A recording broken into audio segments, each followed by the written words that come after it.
You're now listening to Sound Talent Media. Check out more shows at soundtalentmedia.com.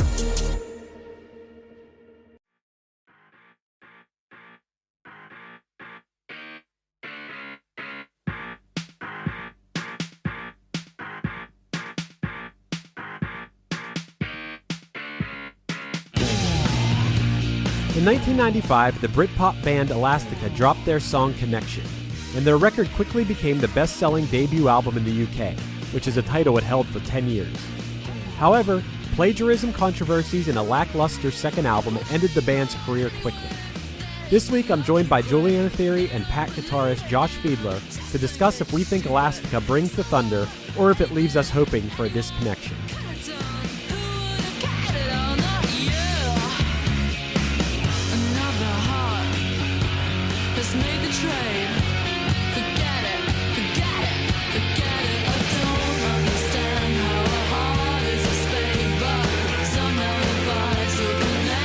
Is made. One hit is all you need to make the money guaranteed, and you can live off royalties forever. And it makes you wonder, is it just a blunder, or is it one hit thunder? Hey Josh. Hey Chris. Hey man, you picked Elastica Connection as your choice. I did. Right off the bat, why did you pick this song? So I wouldn't say it's like a gigantic hit by any means, but it was a hit for alternative 90s, and they were definitely like a one hit in the United States. And they just happened to be one of my favorite bands from the 90s. So that's a bold claim.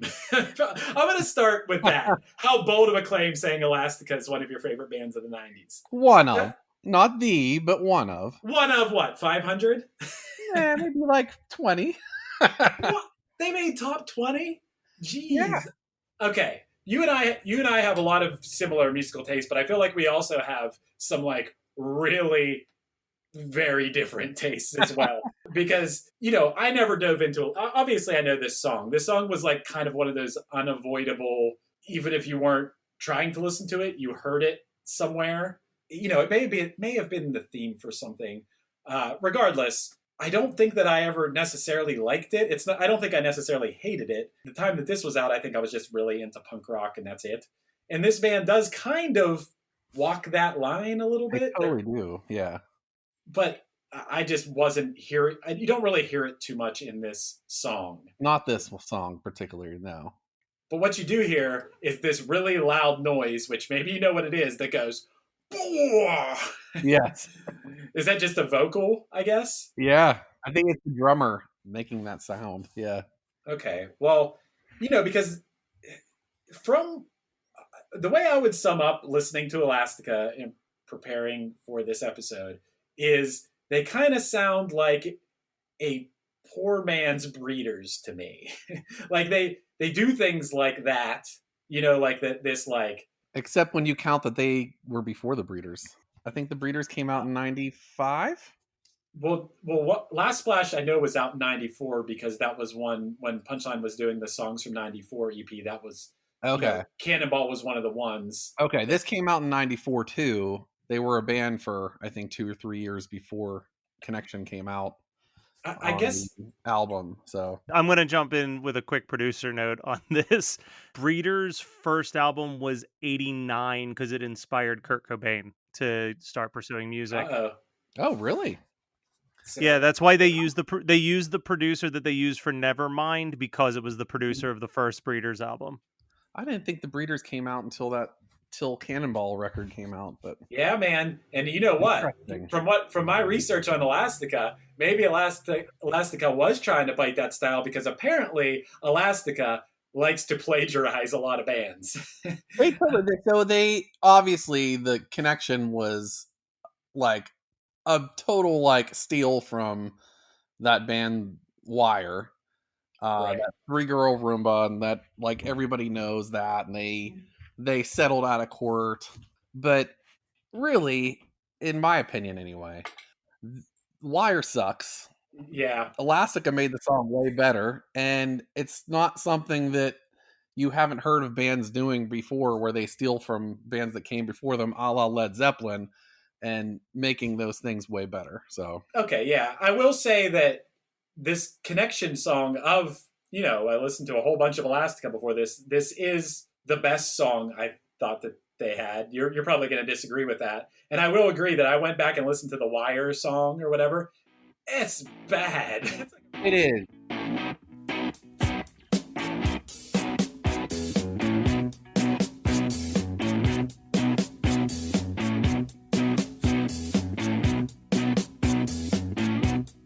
Think of a number divided by 2.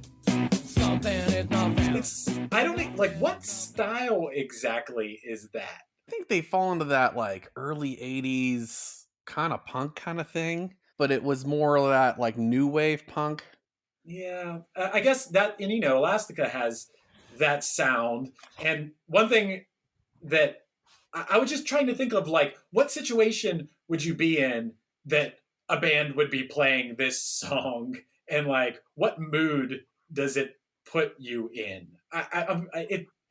It doesn't hit me hard enough as a song to put me in any sort of mood.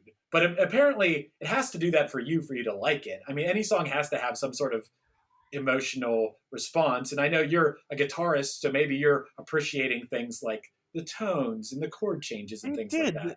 Like when I first heard them, obviously I didn't listen to Wire. This song came out when I was in, well, I guess it came out a year before, but I didn't hear it until I was in 11th grade.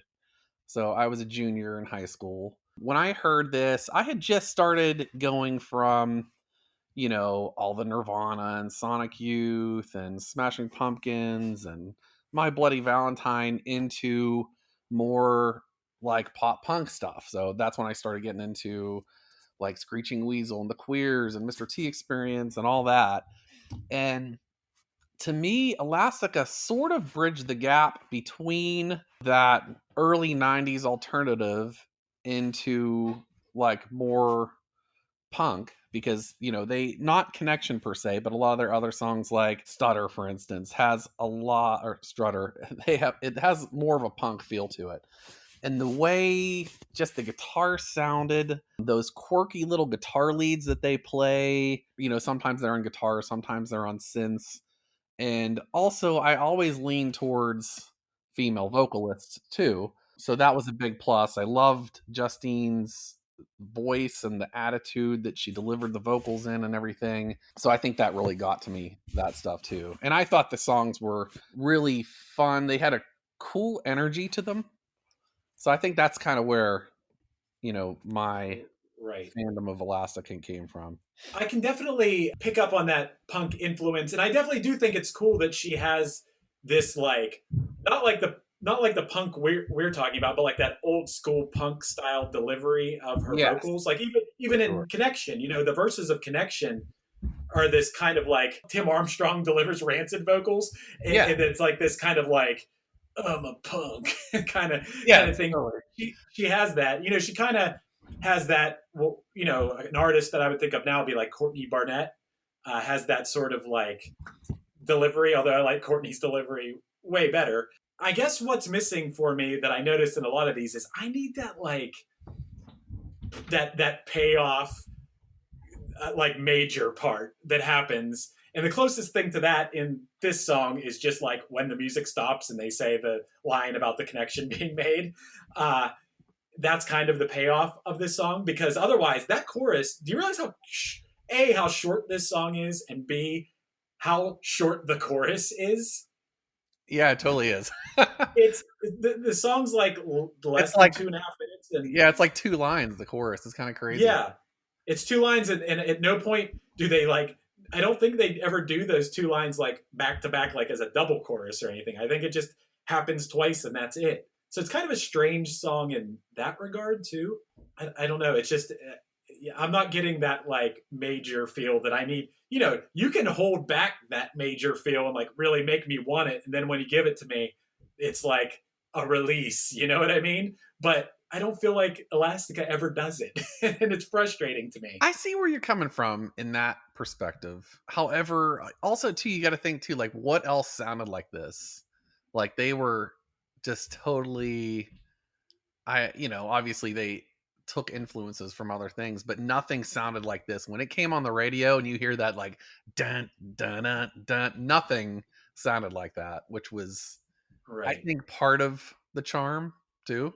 Right.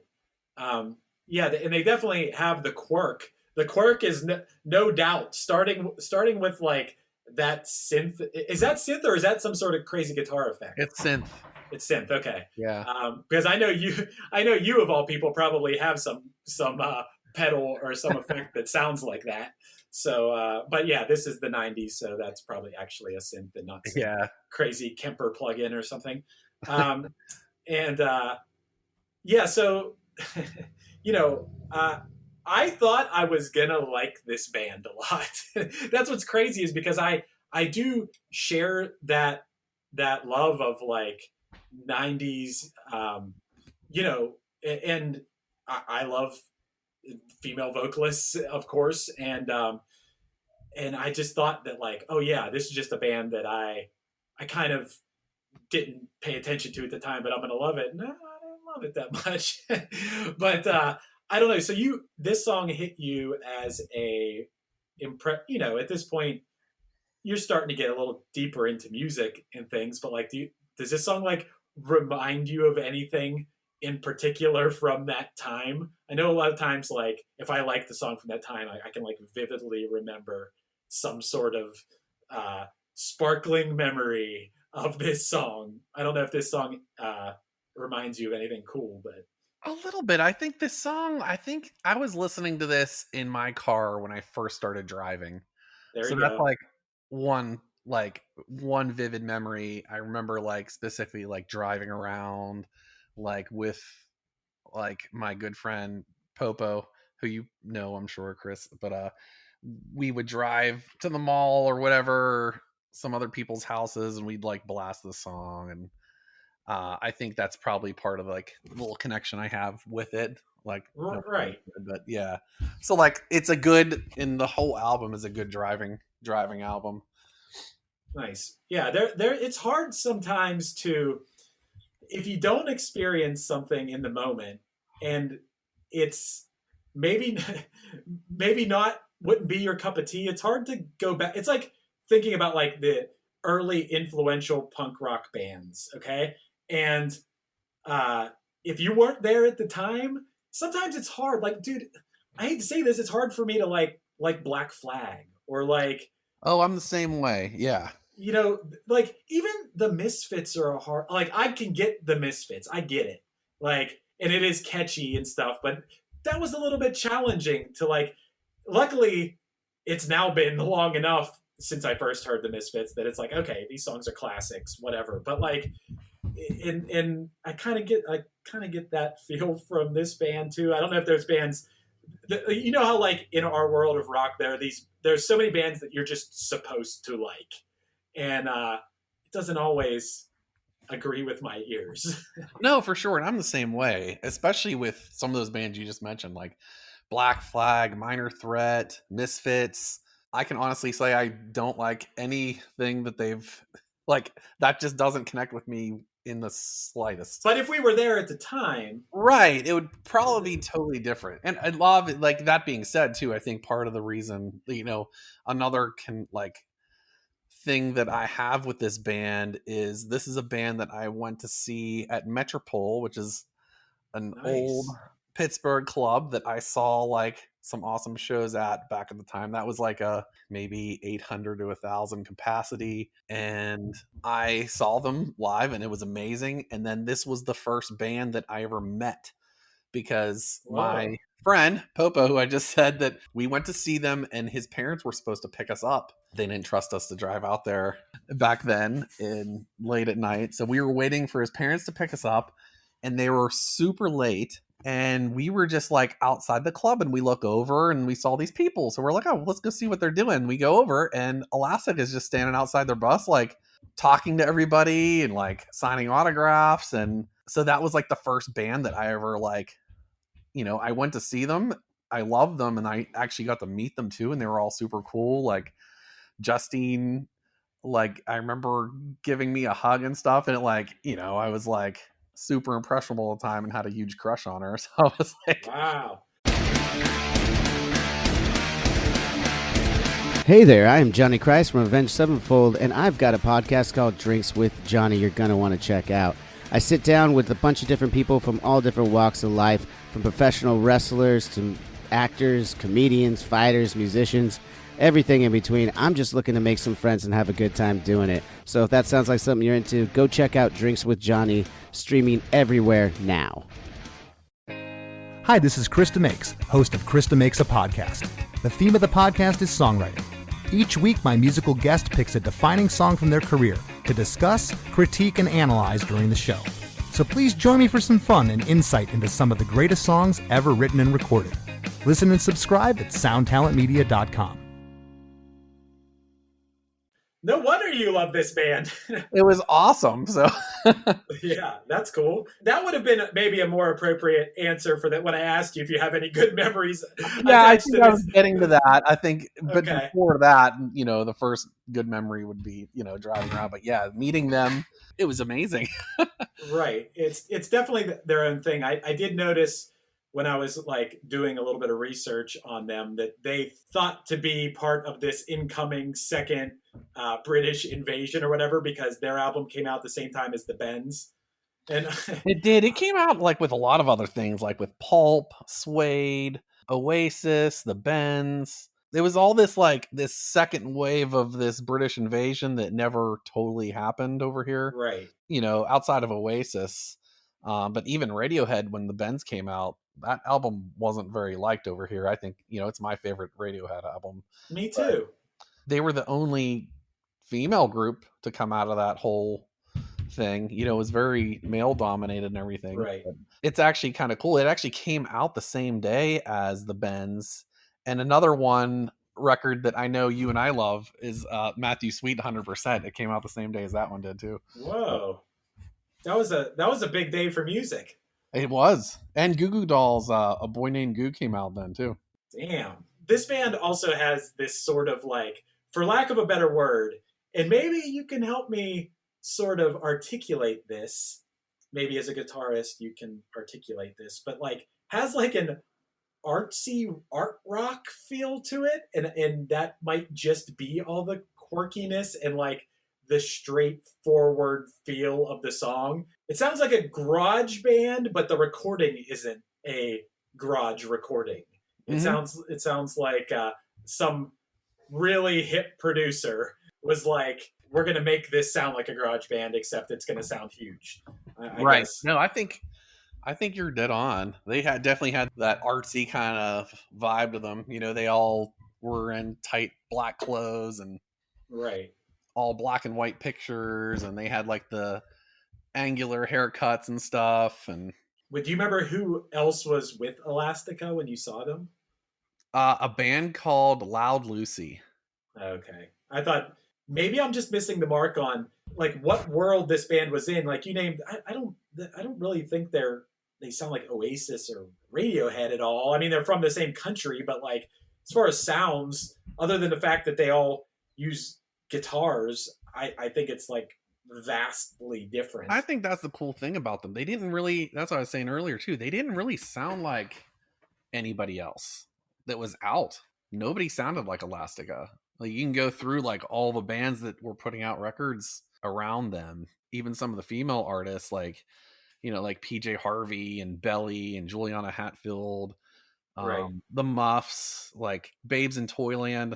Nobody sounded like them. I think the closest maybe you could kind of get would be Sleater Kinney, but they were way more pop than Sleater Kinney was. Dude, Sleater Kinney is a hard listen for me. I know their latest album was very much more straightforward, and St. Vincent produced it, I think, and that's actually why Janet quit the band. Is that who quit? Yeah, it was Janet, their drummer. I've heard different things on that because she obviously recorded the record and everything, and supposedly really liked it. I just think she wanted to move on from that whole world, I think. Yeah. I don't even know if she's doing music now. I'm not sure. I've heard different things. I heard she quit because of that, and I heard that wasn't true either. But Yeah, but you're a fan of that band. no, I like 2 records out of their whole thing. It's it's the same thing. Like, well, first of all, I'll start this by saying Carrie's awesome. I mean, I love Portlandia. I think she's hilarious. Whatever, but like, I just don't necessarily like her band that much. But it's kind of along the same lines of. I mean, Elastica's actually a little more like poppy, I guess is the word you would say, than Sleater-Kinney. It's just like it's too dissonant. The hooks they just don't appeal to my ears, at all. There's a lot of bands like that. Like, I respect the hell out of them, and I think it's cool they're doing what they do, but using those same sort of chord progressions and writing those like similar melodies to things you've heard before. In getting away from that, it becomes like more challenging as a listener.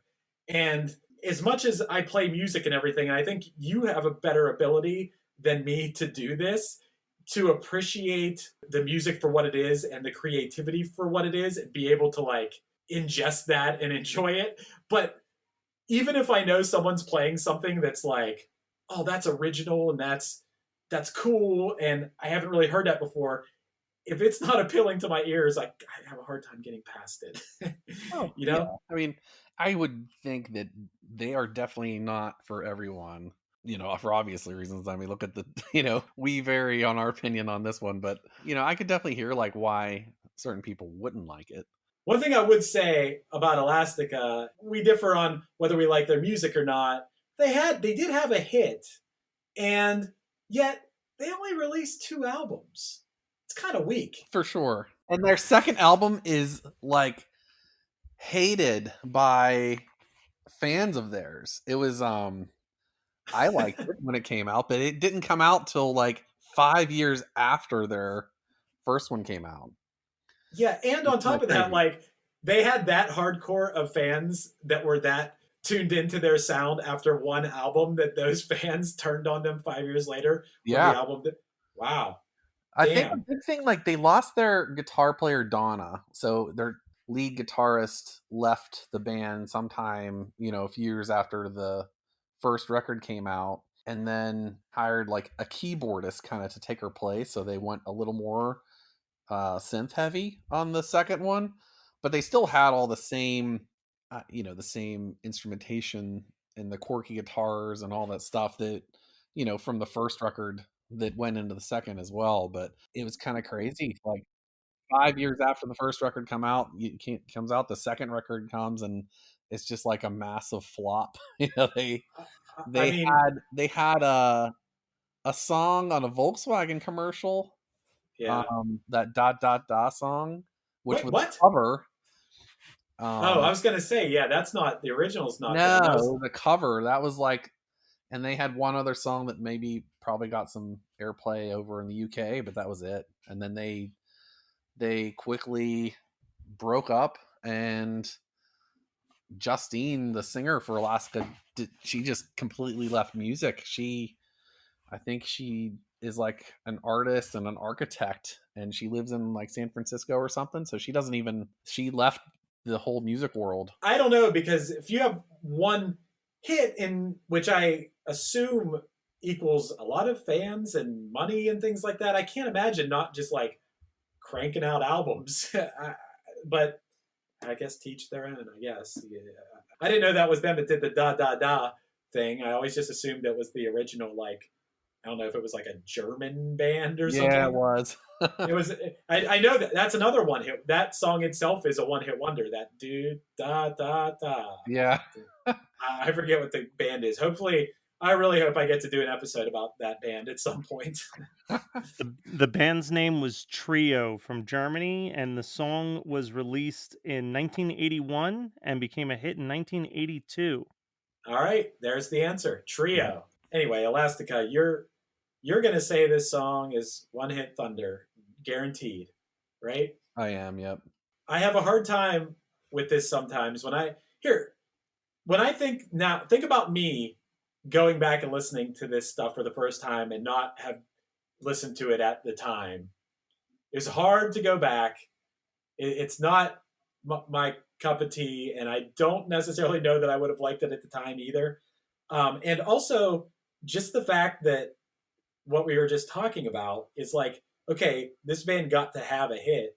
There's a lot of things that go into that. So when I said got to have, I don't know that this song necessarily was just such a out of this world amazing song. This wasn't like Bohemian Rhapsody or something. Like, this was like, nobody could have heard this song easily.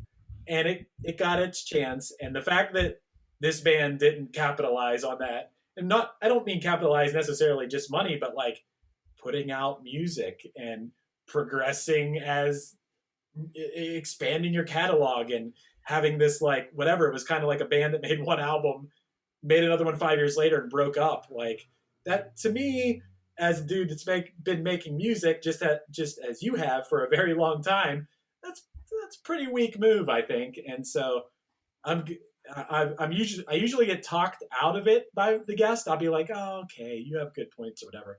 I think this is a little bit of a blunder.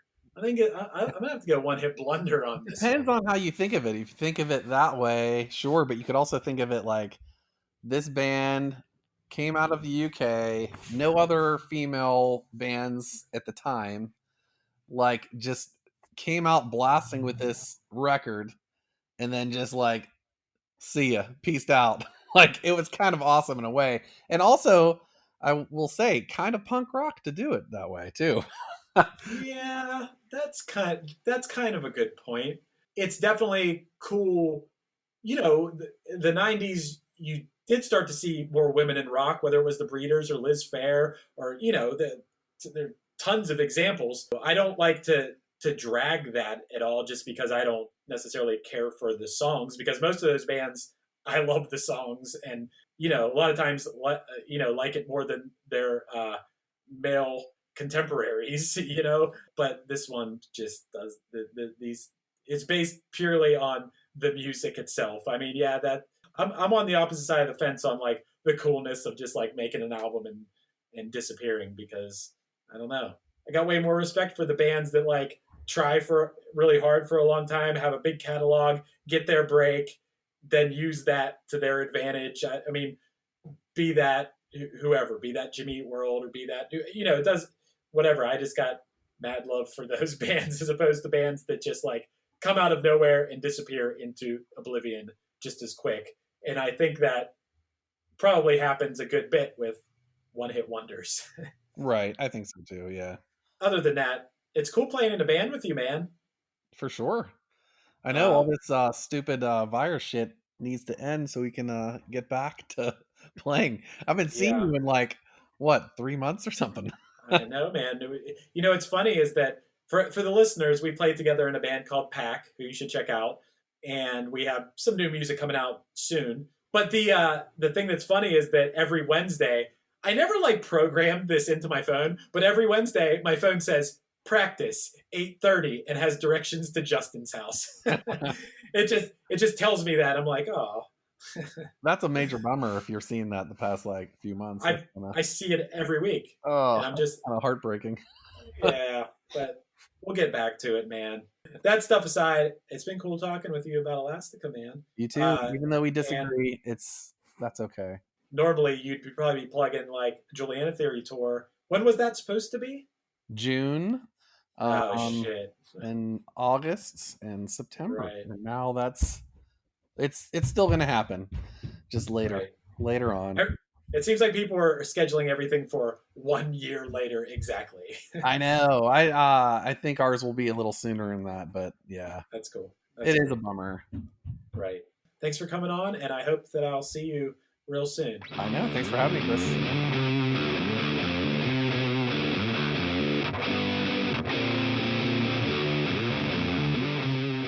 This has been One Hit Thunder.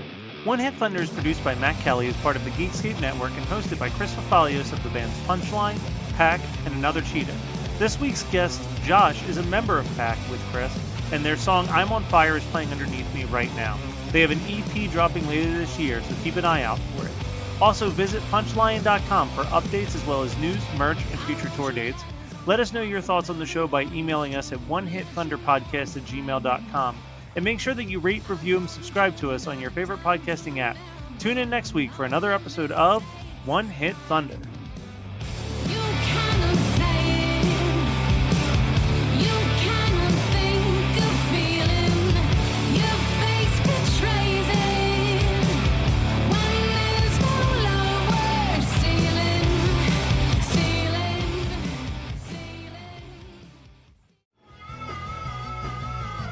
You're listening to the Geekscape Network. Hi, podcast listeners. I'm Carol Costello, a former CNN anchor and national correspondent. This January, I'm launching a podcast about one of the first cases I ever covered as a journalist. It's one that stuck with me all of these years, the one that buried itself under my skin and stayed put. It's a true crime series about an amazing woman named Phyllis Cottle, who defied torture and death and brought a fierce rage to the quest to find her attacker. Carol Costello Presents Blind Rage is a production of Evergreen Podcasts and signature title of the Killer Podcast Network. Listen and subscribe wherever you get your podcasts. Discover more great true crime and paranormal programming at killerpodcast.com. What's up, everybody? I am Finn McKenty, host of the Punk Rock NBA podcast, part of the Sound Talent Media Podcast Network. My podcast is all about doing what you love for a living, and every week I sit down and talk to people who have done exactly that. For example, musicians like Tommy from Between the Buried and Me, Matt from Periphery, Lil Lotus and Shinigami, among many others, photographers, artists, designers, YouTubers like Glenn Fricker and Sarah Dici, and I unpack exactly how they got to where they are today with the goal of helping you do the same. So if that sounds cool, you can listen and subscribe at soundtalentmedia.com, and I'll see you there.